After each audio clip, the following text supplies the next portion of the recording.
हिंदू पंचांग को प्राप्त करने के लिए हमारे चैनल को सब्सक्राइब करें, बेल आइकन प्रेस करें और लाइक और कमेंट करना बिल्कुल ना भूलें। कामदा एकादशी व्रत कथा।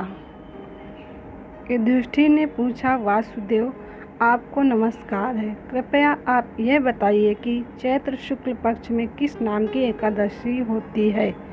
भगवान श्री कृष्ण बोले, हे राजन, एकाग्रचित्त होकर यह पुरातन कथा सुनो जिसे वशिष्ठ जी ने राजा दिलीप के पूछने पर कहा था। वशिष्ठ जी बोले, राजन, चैत्र शुक्ल पक्ष में कामदा नाम की एकादशी होती है। वह परम पुण्यमयी है। पाप रूपी ईंधन के लिए तो वह दावानल ही है। प्राचीन काल की बात है। नागपुर नाम का एक सुंदर नगर था जहाँ सोने के महल बने हुए थे। उस नगर में पुंडरीक आदि महाभयंकर नाग निवास करते थे। पुंडरीक नाम का नाग उन दिनों वहाँ राज्य करता था। गंधर्व, किन्नर और अप्सराएं भी उस नगरी का सेवन करती थी। वहाँ एक श्रेष्ठ अप्सरा थी जिसका नाम ललिता था। उसके साथ ललित नाम वाला गंधर्व भी था। वे दोनों पति पत्नी के रूप में रहते थे। दोनों ही परस्पर काम से पीड़ित रहा करते थे। ललिता के हृदय में सदा पति की ही मूर्ति बसी रहती थी और ललित के हृदय में सुंदरी ललिता का नित्य निवास था। एक दिन की बात है। नागराज पुंडरीक राजसभा में बैठकर मनोरंजन कर रहा था। उस समय ललित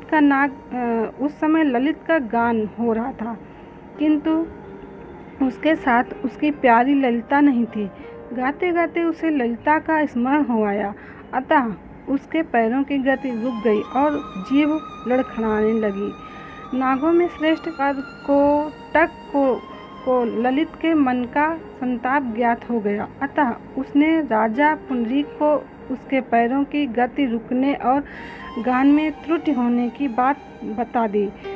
कर्कोटक की बात सुनकर नागराज पुंडरीक की आंखें क्रोध से लाल हो गई। उसने गाते हुए कामातुर ललित को शाप दिया, दुर्बुद्धे, तुम मेरे सामने गान करते समय भी पत्नी के वशीभूत हो गया, इसलिए राक्षस हो जा। महाराज पुंडरीक के इतना कहते ही वह गंधर्व राक्षस हो गया। भयंकर मुख, विकराल आंखें और देखने मात्र से भय उपजाने वाला रूप, ऐसा राक्षस होकर वह कर्म का फल भोगने लगा। ललिता अपने पति की विकराल आकृति देख मन ही मन बहुत चिंतित हुई। भारी दुख से वह कष्ट पाने लगी।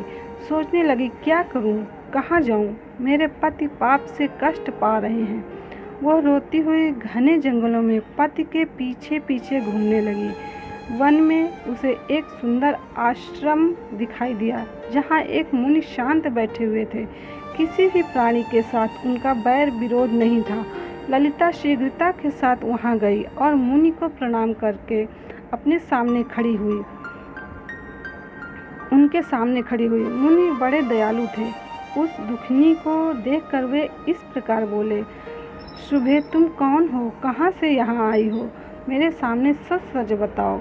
ललिता ने कहा, महामुने, वीर धन्वा नाम वाले एक गंधर्व हैं। मैं उन्हीं महात्मा की पुत्री हूँ। मेरा नाम ललिता है। मेरे स्वामी अपने पाप दोष के कारण राक्षस हो गए हैं। उनकी यह अवस्था देखकर मुझे चैन नहीं है।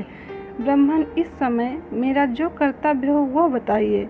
विप्रवर, जिस पुण्य के द्वारा मेरे पति राक्षस भाव से छुटकारा पा जाएं, उसका उपदेश कीजिए।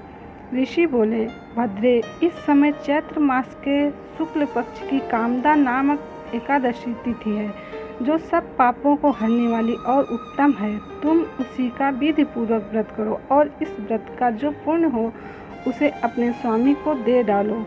पुण्य देने पर क्षण भर में ही उसके श्राप का दोष दूर हो जाएगा। हे राजन, मुनि का यह वचन सुनकर ललिता को बड़ा हर्ष हुआ। उसने एकादशी को उपवास करके द्वादशी के दिन उन महर्षि के समीप ही भगवान वासुदेव के श्री विग्रह के समक्ष अपने पति के उद्धार के लिए यह वचन कहा, मैंने जो यह कामदा एकादशी का उपवास व्रत किया है, उसके पुण्य के प्रभाव से मेरे पति का राक्षस भाव दूर हो जाए। वशिष्ठ जी कहते हैं, ललिता के इतना कहते ही उसी क्षण ललित का पाप दूर हो गया। उसने दिव्य देह धारण कर लिया। राक्षस भाव चला गया और पुनः गंधर्वत्व की प्राप्ति हुई। नृपश्रेष्ठ, वे दोनों पति पत्नी कामदा के प्रभाव से पहले की अपेक्षा भी अधिक सुंदर रूप धारण करके विमान पर आरूढ़ होकर अत्यंत शोभा पाने लगे। यह जानकर इस एकादशी के व्रत का यत्नपूर्वक पालन करना चाहिए। मैंने लोगों के हित के लिए तुम्हारे सामने इस व्रत का वर्णन किया है। कामदा एकादशी ब्रह्म हत्या आदि महापापों तथा पिशाचत्व आदि दोषों का नाश करने वाली है। राजन, इसके पढ़ने और सुनने से वाजपेयी यज्ञ का फल मिलता है। हिंदू पंचांग। हमारे चैनल को सब्सक्राइब करें, उसके लिए सब्सक्राइब बटन दबाएं। नए वीडियोज का नोटिफिकेशन पाने के लिए बेल